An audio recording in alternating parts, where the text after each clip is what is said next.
ಇದು ಜಂಬುಕೇಶ್ವರ ಟೆಂಪಲ್ ಅಂತ ಅಂದ್ಬಿಟ್ಟು ಇದು ತಿರುಚನಾಪಲ್ಲಿಯಿಂದ ಒಂದು 11 ಕಿಲೋಮೀಟರ್ ದೂರದಲ್ಲಿ ಇರುತ್ತೆ. ನಾವು ಈಗ ಅಲ್ಲಿ ಬಂದಿದ್ದೇವೆ. ಅಲ್ಲಿ ಹೊರಗಡೆ ಈಗ ಅಗಸೆ ಸೊಪ್ಪಿನ ಕಂತೆಗಳನ್ನು ಮಾರ್ತಾ ಇದ್ರು. ನಾವು ಅದನ್ನು ತಗೊಳ್ಳೋಕ್ಕೋಸ್ಕರ ಅಲ್ಲಿ ನಿಂತಿದ್ದೀವಿ.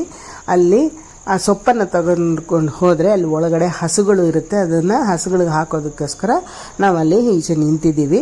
ಇದರ ವಿಶೇಷತೆ ಏನಪ್ಪ ಅಂತಂದರೆ ಅಲ್ಲಿ ಜಂಬುಕೇಶ್ವರ ಸ್ವಾಮಿಯು ಮತ್ತು ಅಖಿಲಾಂಡೇಶ್ವರಿ ಸಮೇತ ಜಂಬುಕೇಶ್ವರ ಸ್ವಾಮಿಯು ಇಲ್ಲಿ ನೆಲೆಸಿರ್ತಾರೆ.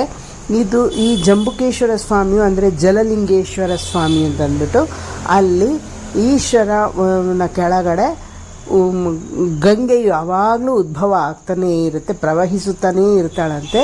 ಆ ಪುರೋಹಿತರು ಅಲ್ಲಿ ನಮಗೆ ತೋರಿಸ್ತಾರೆ ಆ ಗಂಗೆಯನ್ನು.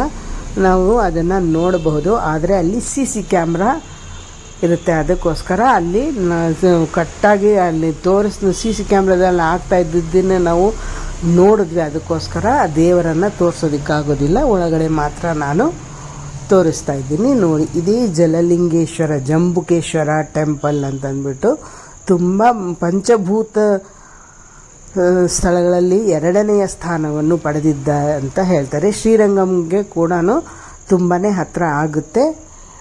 ನೀವು ಒಮ್ಮೆ ಜಂಬುಕೇಶ್ವರ ಸ್ವಾಮಿ ಟೆಂಪಲ್ಗೆ ಹೋಗಿ ಜಲಲಿಂಗೇಶ್ವರ ಸ್ವಾಮಿಯನ್ನು ನೀವು ದರ್ಶನ